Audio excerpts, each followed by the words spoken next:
समर्थन में पहुंचे हमारे इस पंडाल में वडील युवा साथी माताएं बहनें। साथ ही इनसे पहले मेरा वक्तव्य शुरू करूं, इनसे पहले मैं हमारे महापुरुष, जिन महापुरुषों के विचारों पे, बिन महापुरुषों के अधूरे सपने को साकार करने के लिए जो आज विचारधारा ये काम कर रही है, इन महापुरुषों को याद करना चाहूंगा। देवापुरी महाराज, साथ ही हमारे गोविंद गुरु महाराज, जिन्होंने अंग्रेजों के खिलाफ, राजा रजवाड़ों के खिलाफ, उनका जो शोषण था, अत्याचार था, उनके खिलाफ इस कौम को एकजुट करके बिलराज कायम करने की जो संकल्पना ली थी, ऐसे गोविंद गुरु महाराज को मैं नमन करना चाहूंगा।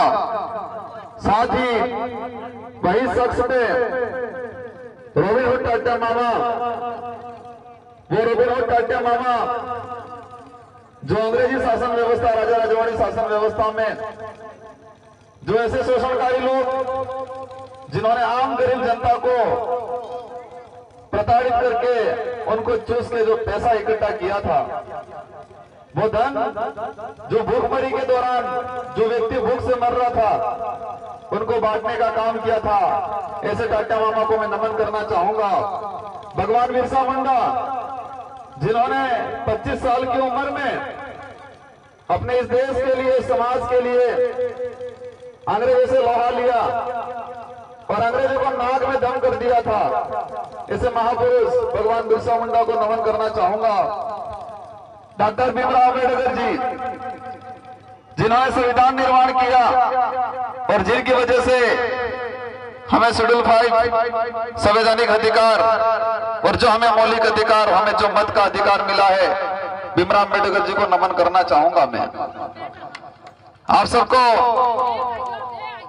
उस दिन को याद कर दिलाना चाहूंगा जब 2018 के दिन, 2018 में दिसंबर का वो महीना और दिसंबर में वो तारीख, जिस तारीख को आसपुर विधानसभा का परिणाम आया था, और उस तारीख को आसपुर विधानसभा के अंदर जो रात दिन मेहनत करने वाले साथियों के जो मायूस हुए थे, मैं आप सबको उन 5 साल पीछे ले जाना चाहूंगा, जिस दिन आपके अंदर एक खामोशी छा गई थी।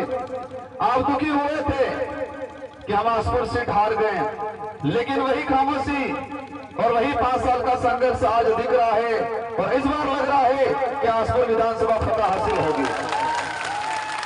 साथियों, आज जिस विचारधारा के थ्रू हम एकत्रित हुए हैं, ये विचारधारा, ये लोकतांत्रिक व्यवस्था को जिंदा रखने वाली विचारधारा है। ये विचारधारा, ये जो हमारे महापुरुष हैं, इन महापुरुषों की जो संकल्पना थी, इन महापुरुषों के जो विचार थे, इन महापुरुषों के जो अधूरे सपने थे, उन अधूरे सपनों को पूरा करने और इन विचारधारा पे चलने वाली विचारधारा है। आज इस देश के अंदर जो स्थिति बनी हुई है, आज इस देश में गरीब व्यक्ति, आदिवासी हो, दलित हो, पिछड़ा हो, इनकी कांग्रेस बीजेपी के नेताओं ने हालत खराब करती है। हमें उस दिन को भी याद करना है जब देश में संकट आया, कोरोना काल आया, और कोरोना काल के दौरान जो विदेश में थे, पैसे वाले थे, उनके लिए इस भारत देश के प्रधानमंत्री, जिन्होंने उनके लिए हवाई जहाज की व्यवस्था की, लेकिन हमारा जो भाई गुजरात में जो मजदूरी कर रहा था, उनको सड़कों पे छोड़ दिया। उस दिन को भी हमें याद करना है। वो समय आ गया है, वो समय आ गया है कि पिछले 5 सालों के अंदर और आजादी के बाद से आज तक इस कमल कांग्रेस के नेताओं ने हमारे साथ जो भेदभाव किया, हमारे साथ जो अन्याय किया, इन सब का बदला इस बार लेना है 25 तारीख के दिन। मैंने वो मंजर देखा है, कोरोना काल के दौरान मैं रतनपुर बॉर्डर पर रहा था और हमारे देश के अंदर सब जगह लॉकडाउन लगा हुआ था और हमारे समाज के भाई रतनपुर बॉर्डर पे उधर तो भारत देश के प्रधानमंत्री अनाउंसमेंट कराते हैं कि देश में प्रत्येक जिले के अंदर मूवमेंट नहीं होगा, सब एक जगह रोका जाएगा।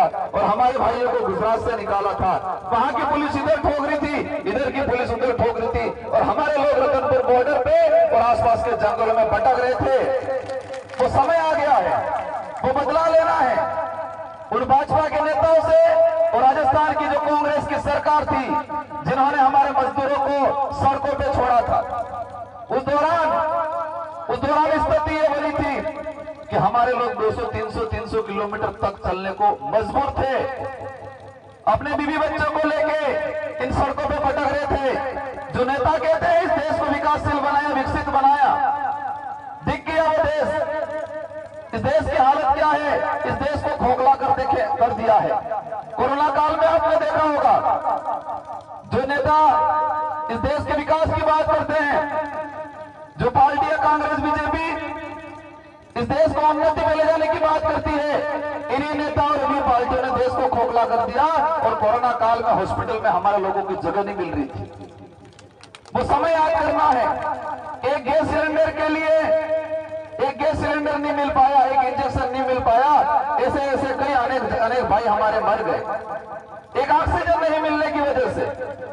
मैंने वो समय देखा है हॉस्पिटल में, ये कुदरत मेरे साथ थी। मुझे कोरोना काल में पता नहीं, मुझे कुछ नहीं हुआ, लेकिन मैं सारे दिन हर वक्त रतनपुर बॉर्डर से लगा के डूंगरपुर जिला हॉस्पिटल तक घुमा और वो समय देखा है। और उसी समय मैंने ठान लिया था कि उदयपुर संभाग के अंदर इन कमल कांग्रेस के रगड़े निकाल देने। एक नेता, जो नेता फील्ड में घूम रहे हैं, समाज सेवा की बात करते हैं, जनता की भलाई की बात करते हैं, आप उस समय को याद करो कि कोरोना काल आया, उस समय डूंगरपुर बांसवाड़ा और आपके आसपुर के विधायक कहां थे? क्या एक व्यक्ति को मदद की उन्होंने? एक सिंगल व्यक्ति को किसी हॉस्पिटल में जाके, जो व्यक्ति सड़कों पे पैदल चल रहा था, क्या एक व्यक्ति को भी गाड़ी से उसको घर तक पहुंचाने की मदद की क्या उन्होंने मदद? तो उनको ठिकाना लगाना है कि नहीं लगाना है? उनको एहसास कराना है कि ये जनता तुम्हारे बहकाव में आने वाली नहीं है। उनको एहसास कराना है कि ये जनता तुम्हारे 100-200 रुपए के ये मिर्ची पाउडर के चक्कर में आने वाली नहीं है। ये जनता अब समझ चुकी है इस मत की, ये जो वोट है उस वोट की ताकत को समझ चुका है। ये वोट इतनी आसानी से नहीं मिला। ये जो हमें अधिकार मिला है, हमारे पूर्वजों ने बलिदान दिया, हमारे पूर्वजों के कई जाने गई, इस देश के जो आक्रमणकारी थे उन सब से लड़े और इस देश को आजाद कराया। और आजाद इसलिए कराया ताकि हमारे आने वाली पीढ़ी सुरक्षित रहे, हमारे आने वाली पीढ़ी स्वाभिमान की जिंदगी जिए। इसलिए इस देश को आजाद कराया था और इस देश को लोकतांत्रिक बनाया। प्रत्येक 18 साल की उम्र वाले व्यक्ति को अपना नेता चुनने का अधिकार दिया, वो वोट का अधिकार दिया। ये बहुमूल्य वोट है, उसकी कोई मूल्य नहीं है। ये हमारा अधिकार है, हमारा हक है और ये हमें आसानी से नहीं मिला। हमारे लाखों पूर्वजों के बलिदान के बाद ये वोट का अधिकार मिला है। और 1952 से लगा के अब तक कमल कांग्रेस के नेताओं ने हमारे वोट का दुरुपयोग किया और दुरुपयोग करके हमारे समाज को, हमारे क्षेत्र की जनता को ST SC OBC के खिलाफ कानून बनाने में उन्होंने उपयोग किया है। उनको सबक सिखाना है। हमें जीतना तो है ही सही, लेकिन इनका रगड़ा निकालना है, उनका पसीना, इनकी नानी याद दिला देनी है। क्योंकि उन लोगों को आज तक लगता है ये जनता ऐसे ही बहकाव में आ जाएगी, फ्री का कुछ मोबाइल दे देंगे, नमकीन बेनकिन दे देंगे, कुछ योजना दे देंगे। इन लोगों को एहसास कराना है इस बार, और हमारी 84 की जनता ने एहसास करा दिया है, 2018 में भी एहसास करा दिया है। और अभी हमारे वहां कांग्रेस और बीजेपी के सब नेता साथ में मिलकर प्रचार कर रहे हैं, फिर भी 20 लोग इकट्ठे नहीं हो रहे। और मैं चाहता हूं कि पिछली बार राजस्थान के अंदर 84 की जनता ने एक इतिहास रचा था। वो इतिहास ये था कि राजस्थान के 200 विधायक में सबसे कम उम्र का विधायक मुझे चुन के भेजा था। और वो इतिहास इस बार आपकी बारी है और आसपुर की जनता के हाथों में है। क्या आप सबसे कम उम्र के विधायक को चुन के राजस्थान में भेजना चाहते हो?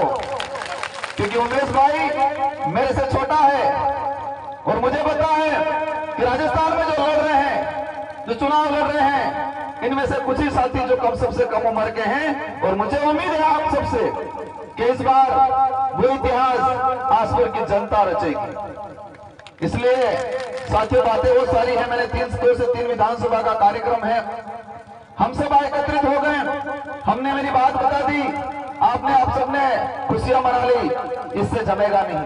ये 7 दिन है, ये 7 दिन तक कमर कस लो। अपने रिश्तेदार, अपना फ्रेंड सर्कल, अपने आस पड़ोस परिवार के अंदर उन सबको कहना है कि कांग्रेस बीजेपी को आपने बहुत वोट दिए, इस बार हमें उमेश भाई को देना है, भारत आदिवासी पार्टी को वोट देना है। क्योंकि ये पार्टी स्वाभिमान की लड़ाई लड़ती है। ये संगठन इस क्षेत्र की जनता को आत्मनिर्भर बनाने की बात करती है और वही कमल कांग्रेस के नेता इस जनता को परजीवी बनाने की बात करती है। हमें फ्री की योजना नहीं चाहिए, हमें शेड्यूल 6, शेड्यूल 5 का जो प्रावधान है वो चाहिए। हमें स्वाभिमान वाली जिंदगी चाहिए और हमारा जो टीएडी का जो पैसा आता है पूर्ण रूप से इस क्षेत्र में विकास में लगना चाहिए। ये काम करना है उन लोगों से। और आज इस पंडाल के अंदर कुछ गमिति दिख रहे हैं मुझे, और हमने गमिति वाली जो व्यवस्था है उस व्यवस्था को बरकरार रखने के लिए, क्योंकि आज तक देखा होगा जो गांव के अंदर न्याय व्यवस्था होती है, हमारे पुरखों की जो न्याय व्यवस्था है, वो न्याय व्यवस्था देश की सर्वश्रेष्ठ न्याय व्यवस्था है। हमारे जब न्याय व्यवस्था हो गई, हमारे गांव में जो कदरा होता है उसमें हमेशा के लिए द्वेष भावना नहीं रहती है, भाईचारा बढ़ जाता है। लेकिन जो पुलिस में जाके, कोर्ट में जाके जो निर्णय होता है वो निर्णय पीढ़ी दर पीढ़ी दरार डाल के रखता है। इसलिए हमने कमेटियों के लिए काम किया है। इस बार हमारा जो घोषणा पत्र है उसमें बात डलवाई है कि हमारी जो कमेटी है वो परिवादी और पुलिस के बीच में लाइजनिंग का काम कराएंगे और सरकार से इस संबंध में कुछ इम्प्लीमेंट लाने का काम कराएंगे। हम कमेटी के लिए काम और कर रहे हैं कि जितने जो टोल नाके हैं, इन टोल नाकों पे कमेटियों को फ्री का जो टोल फ्री कार्ड उपलब्ध कराने की कोशिश करेंगे। साथ ही इस कांग्रेस सरकार ने और बीजेपी की सरकार ने हमारे खिलाफ ऐसे ऐसे कानून बनाए हैं। अभी ये कानून लाई कांग्रेस की सरकार और उस कानून में ये है, उसका नाम है मृत शरीर सम्मान विधेयक। और मृत शरीर सम्मान विधेयक में क्या है? सुनने में बढ़िया लगता है कि जो मर जाएगा उसको भी सम्मान देने का